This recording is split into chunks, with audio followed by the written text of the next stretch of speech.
tayo. Ninyo. Sorry, nagalaw yung camera. A direct distributor of Lifestyles PH, a Dinitor Alforgan, an Urso enthusiast. So, sisimulan pa po natin ang pinaka-part 2 natin sa part 4 episode natin sa reverse expansion na to, na kung saan gagawin natin lahat para lang i-debunk natin ang lahat ng mga kamalian dito na ginagawa ng mga individual dito sa sanlibutan na to. So, starteran na natin ang panibagong episode na to ngayon mismo. Sige. On the part 2 episode of Revenge Expansion, Requiem, known as Abusive Individuals. So yun na nga mga kapatid. Bago natin simulan, pakilala na muna natin ito. May, alam mo na, Little Bambino rin, si Lawrence. Ngayon, ang gagawin natin, iisa-isay natin ang lahat ng mga nandito sa mga adlib na binigay sa akin uli. Now this time, galing kay Dr. Tomo Kochiyo uli ng Crazy Ones. So thank you dito. But may magagamit na naman ako pan-debunk sa mga maukulit. Diba? Ngayon, sisimulan natin ang type. Alam mo ba't sisimulan na natin ngayon ang bago nating part 2 natin episode sa Revenge Expansion na to. So eto, sisimulan natin. So bago lahat, sponsored by Lason sa Daga, pre-taste, try mo sa'yo. Ngayon, ba't kung pala nasabi na abusive individuals pala ang itinitle natin dito sa part 2 natin dito sa Reverse Expansion na to? So, abusive individuals o hinango natin sa abuse is also isa-isa natin mga nasa rinto humiliating you, unang-una, humiliating you in front of others. So, ibig sabihin yung pag na-humiliate ka, pinapahiya ka, dinedegrade ka sa maraming tao. So, which is, kagaya ng mga, alam mo na, yung mga nasa eskwela, sa trabaho, pinapahiya ka talaga sa harap ng maraming tao. Lalo pa, yung mga naturoy mong pinanghawak mo na tungkulin na permanent or so on and so forth. Mga ano lang yan yung mga feeling nila, feeling pasikat.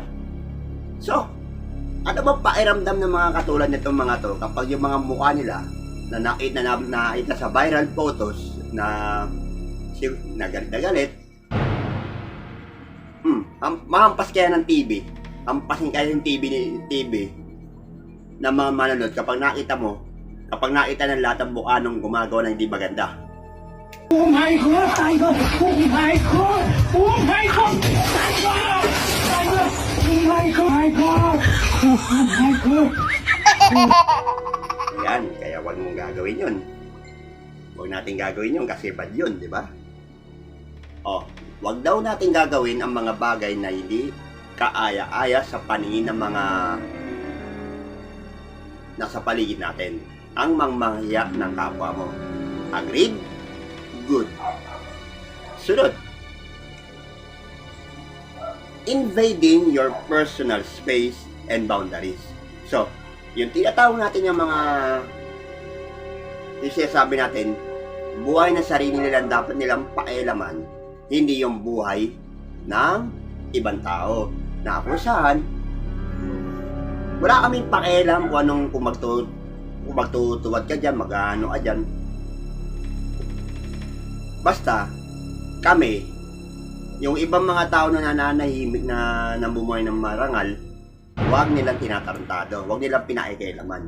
Lalo na yun yung mga chismoso sa paligid o yung tinatawag natin marites at tolits, huwag na nating subukan na manghimasok. Kasi alam mo mangyayari dyan?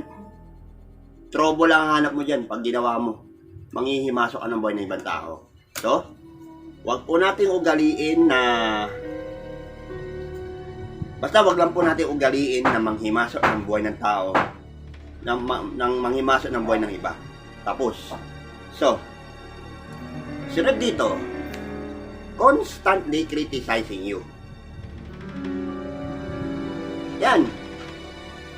Diyan magaling lahat ng mga kasama ko sa trabaho dyan. At kahit sino pa mang Poncio Pilato dyan na gumagawa ng hindi maganda, na mangkikriticize, bawat gawa mo, bawat kibot mo, may issue na. Ni ultimong pagpunta mo ng banyo, may issue na rin eh. O, so lahat ng mga kinikilis ko, lahat ng mga kibot ko, pinaikilaman. So, ibig sabihin,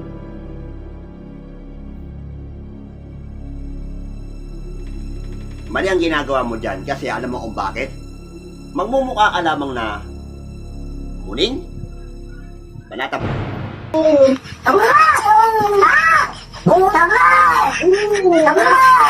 Ikaw yun. Ang dakilang tanga. And speaking kung pagiging tanga mo, alam mo nang tanga ka, ikaw, alam mo nang tanga ka, mas ginagawa mo pang mas tanga pa kesa ikaw na totoong tanga ka. Eh, ang tingin mo sa sarili mo?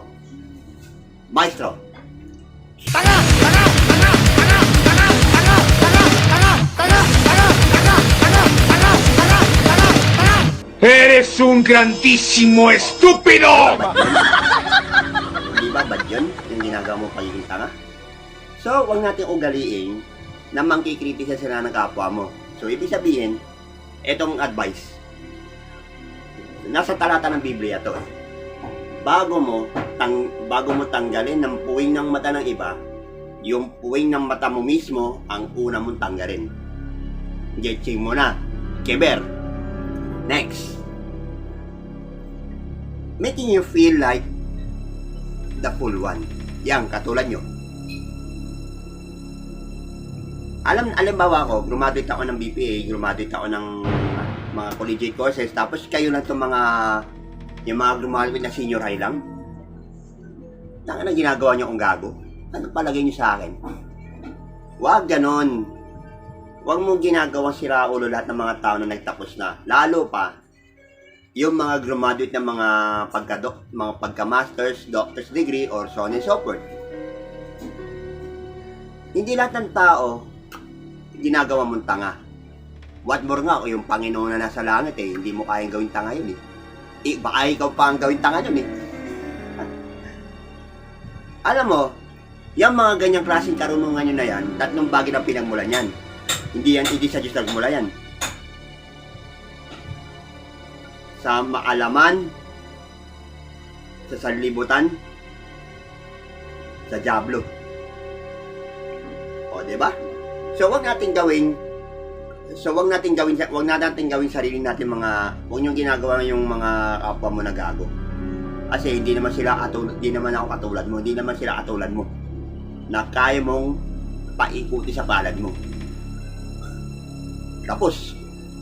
So next, ito talaga yung kinaiinisan ko dito Dismissing your thoughts or feelings. So ibig sabihin, in other words, itong mga hayop na to na nasa libutan na to, sobrang manhid.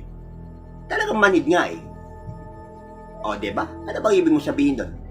May pagkamanhid ka rin sa lahat ng mga bagay na as in manhid. Wala talaga. Talagang manhid ka nga talaga Hindi mo dinidismiss lahat ng mga hindi mo alam mo na ibig ko sabihin nun.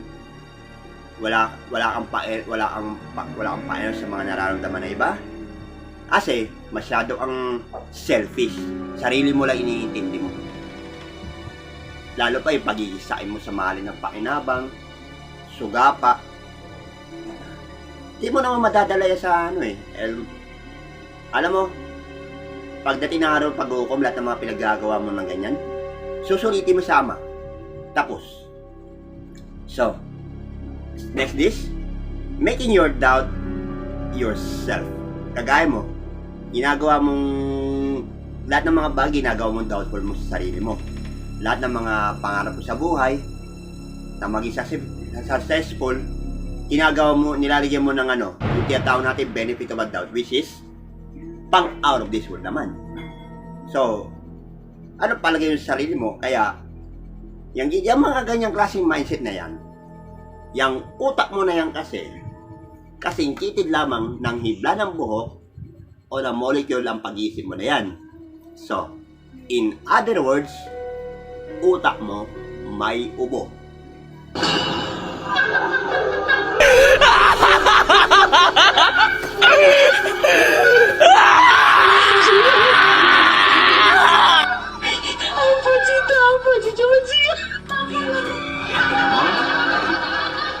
Pagkaki mo, wala kang gagayain ng mga ganyang klaseng toxic na ninira sa mundo na to. O, agreed ba tayo dyan? Alright. Next is, blaming you for their own actions. Ayan.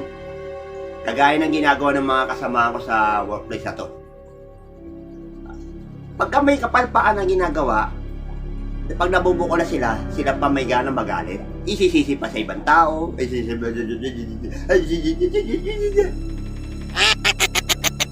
gago ka.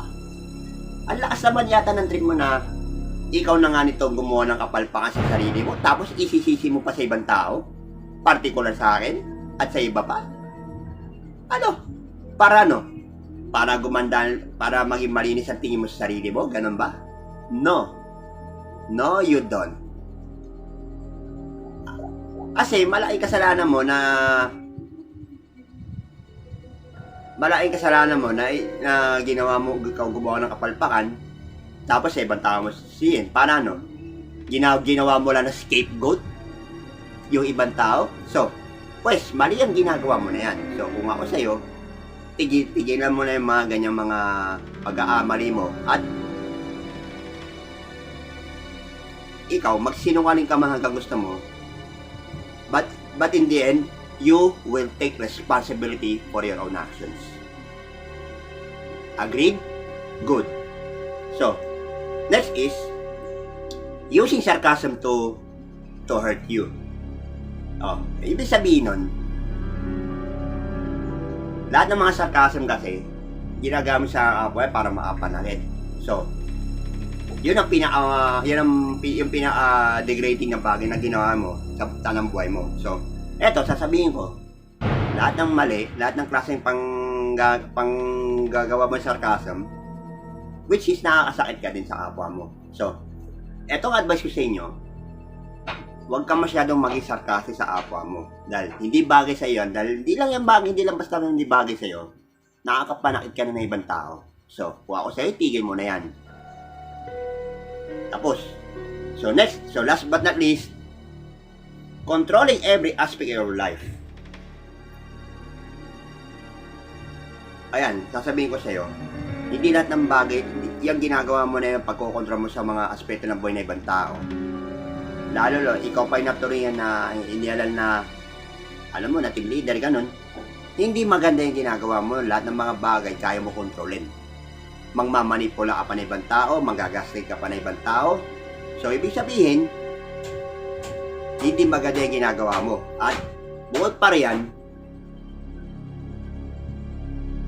yung sinasabi mong, hindi lahat ng tao kaya mong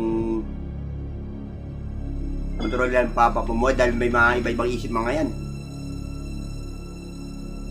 Kaya, sasabihin ko sa inyo, sa lahat ng mga siyam na nabanggit ko rito, pagdating ng araw ng paghuhukom, lahat ng yan, susulitin mo sa Ama yan. Pag ikay naparusahan na.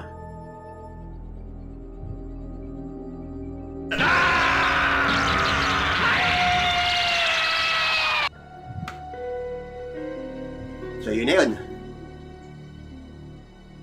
Sa siyam na bagay na to, huwag na po nating ugaliin gawin na ito. Ang mga bagay na ito. Tapos, so this had been concluded, the abusive individuals that have been tackled in this segment. So, we have to end this vlog for now. This is Nino, with my special guest here, my little bambino, Lawrence, a denatured alcohol an earth of enthusiast, adult distributor of Philippines.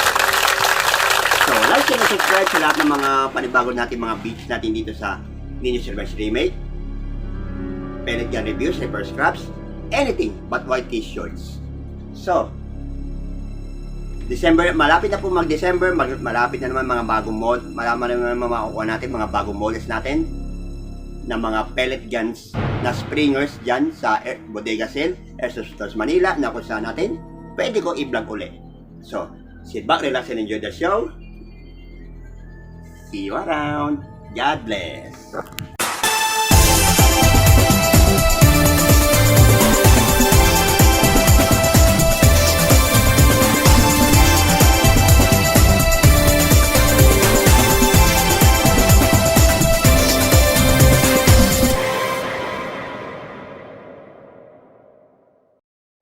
本日の動画は以上です。ヒューマンバグ大学では闇をテーマに様々な物語を展開していきます。他の動画もぜひ。